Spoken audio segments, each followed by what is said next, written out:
CM Revanth Reddy కీలక నిర్ణయం తీసుకున్నారు. హైదరాబాద్లోని పలు రోడ్లకు ప్రముఖుల పేర్లను పెట్టారు. ఫ్యూచర్ సిటీకి ప్రధాన రహదారికి రతన్ టాటా పేరు పెట్టారు. ఇక చూసుకుంటే యుఎస్ కౌన్సిలేట్ రోడ్డుకు ట్రంప్ అవెన్యూగా నామకరణం చేశారు. గూగుల్ స్ట్రీట్ పేరుతో ఒక రహదారి, మైక్రోసాఫ్ట్ రోడ్, విప్రో జంక్షన్ల పేర్లు పరిశీలనలో ఉన్నాయి. ఇక కేంద్ర విదేశాంగ శాఖకు టీజీ ప్రభుత్వం అయితే లేఖ రాయనుంది. అమెరికా రాయబార కార్యాలయానికి కూడా లేఖ రాయాలని నిర్ణయించింది. ఇక ప్రస్తుతం అయితే హైదరాబాద్ను మరొక స్థాయికి తీసుకెళ్లే దిశగా రేవంత్ రెడ్డి కీలక నిర్ణయం తీసుకున్నట్టు తెలుస్తోంది.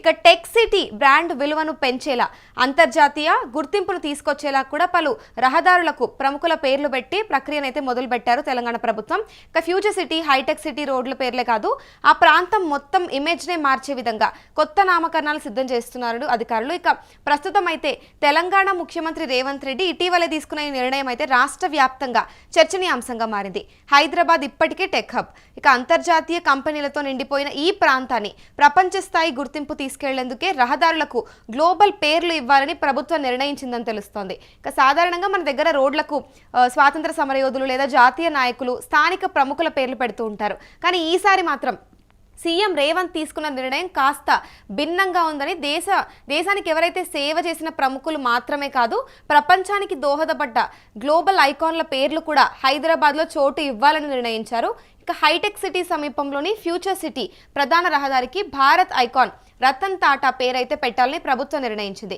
ఇక టెక్ వరల్డ్ మరియు ఆటోమొబైల్, హ్యుమానిటీ, ఫిలాంథ్రఫీ ఏ రంగంలో చూసినా కూడా రతన్ టాటా ప్రభావం అమోఘంగా ఉందని చెప్పాలి. అందుకే తెలంగాణ ప్రభుత్వం ఆయన పేరు హైదరాబాద్ టెక్ జోన్లో అమర్చాలని నిర్ణయించింది. ఇక ఇది కేవలం పేరు పెట్టే కార్యక్రమమే కాదు, హైదరాబాద్ మరియు భారతదేశంలోని టెక్ పవర్ను ప్రపంచానికి చూపించే ఒక ప్రతీకగా నిలుస్తుందని కూడా రాష్ట్ర ప్రభుత్వం భావిస్తోంది.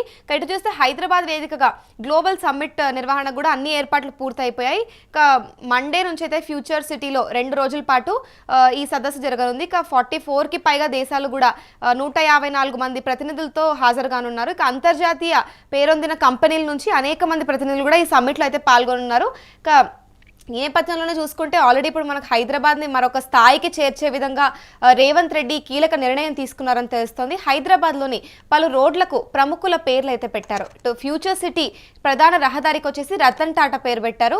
ఇటు యుఎస్ కౌన్సిలేట్ రోడ్డుకు ట్రంప్ అవెన్యూగా నామకరణం చేశారు. ఇక గూగుల్ స్ట్రీట్ పేరుతో ఒక రహదారి ఉంది.